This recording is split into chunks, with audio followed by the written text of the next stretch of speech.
बात एक बार फिर से उत्तर प्रदेश की कर लेते हैं। उत्तर प्रदेश में जिन 9 सीटों पर विधानसभा के उपचुनाव हो रहे हैं, उनको लेकर राजनीतिक सरगर्मी काफ़ी बढ़ी हुई है। ऐसे में इन 9 सीटों में हम एक एक करके हर सीट का समीकरण आपको बताएंगे और आज इसकी शुरुआत करते हैं प्रयागराज की फूलपुर सीट से। फूलपुर नाम की एक लोकसभा सीट भी है और एक विधानसभा सीट भी। फूलपुर का नाम आते ही यूँ तो गांधी नेहरू परिवार का नाम जहन में आता ही है, लेकिन इस बार प्रयागराज ज़िले की इस फूलपुर में चुनाव हो रहा है, वो फूलपुर विधानसभा सीट है। फूलपुर सीट का क्या माहौल है, क्या समीकरण है, ये सब समझने के लिए हमारे सहयोगी रणवीर की एक खास रिपोर्ट देखिए।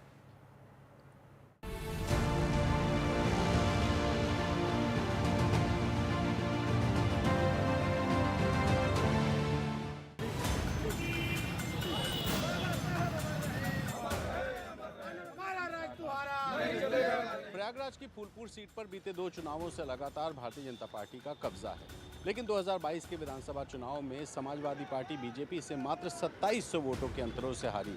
ऐसे में इस बार उपचुनाव में पीडीए फॉर्मूला के दम पर समाजवादी पार्टी जीत की उम्मीद लगा रही है, लेकिन ऐन वक्त अपना प्रत्याशी बदलकर बसपा ने इस मुकाबले को त्रिकोणीय बनाने की पुरजोर कोशिश की है।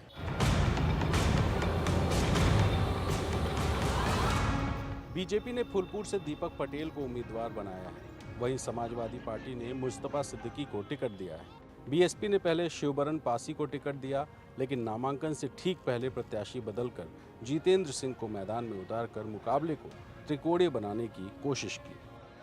मोदी जी और योगी जी के नेतृत्व में और हमारे प्रयागराज के निवासी आदरणीय केशव प्रसाद मौर्य जी मुख्यमंत्री जी के नेतृत्व में जो विकास के काम हुए वो ऐतिहासिक काम हुआ, इसीलिए दूर दूर तक कहीं कोई चुनौती हमें दिख रही है। पहली बार 70 साल में कोई फूलपुर ब्लॉक का वहाँ का कोई जो है रहने वाला आदमी चुनाव लड़ रहा है, इसलिए फूलपुर की जनता इससे बहुत खुश है। कम से कम एक बार हम लोग अपने आदमी को जिता के भेजें, इसलिए जनता बहुत खुश है और जनता पूरी तौर से लगी हुई है। हम जिस पार्टी से चुनाव लड़ रहे हैं कैडर बेस्ड पार्टी है। हमारे कार्यकर्ता हर सेक्टर में हर बूथ पे हैं और हमारा संगठन बहुत मजबूत संगठन है और हम पूरी दमदारी के साथ चुनाव लड़ रहे हैं। बीजेपी के प्रवीण पटेल के सांसद बनने के बाद उनके इस्तीफे से फूलपुर सीट खाली हुई है। 2022 के विधानसभा चुनाव में बीजेपी के प्रवीण पटेल सिर्फ 2700 वोटों से सपा के मुस्तफा सिद्दीकी को हरा पाए थे।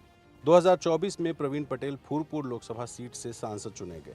यहाँ कुल वोटर्स 4,07,366 हैं। इनमें 2,23,570 पुरुष और 1,83,748 महिलाएं शामिल हैं। अनुसूचित जाति के करीब 75,000 वोटर्स हैं। वहीं यादव 70,000, पटेल 60,000, मुस्लिम 50,000, ब्राह्मण 45,000, निषाद 22,000, वैश्य 16,000, क्षत्रिय 15,000 और अन्य 50,000 वोटर्स शामिल हैं। फूलपुर में निर्णायक वोटर यादव, पटेल, ब्राह्मण और मुस्लिम को माना जाता है।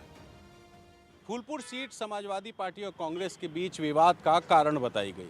समाजवादी पार्टी ने पहले ही मुस्तफा सिद्दीकी को अपना प्रत्याशी घोषित कर दिया था, लेकिन कांग्रेस बार बार सपा से फूलपुर सीट की मांग कर रही थी। इस बीच मुस्तफा सिद्दीकी ने जाकर नामांकन किया और उसके बाद कांग्रेस अपना प्रत्याशी ना उतारने पर राजी हो गई। बात करें चुनावी मुद्दों की तो इफ्को के प्लांट के अलावा फूलपुर में रोजगार का कोई बड़ा माध्यम नहीं है, इसलिए लोग नौकरी रोजगार के अलावा सड़क, बिजली, पानी जैसे मामलों को चुनावी मुद्दा मानते हैं।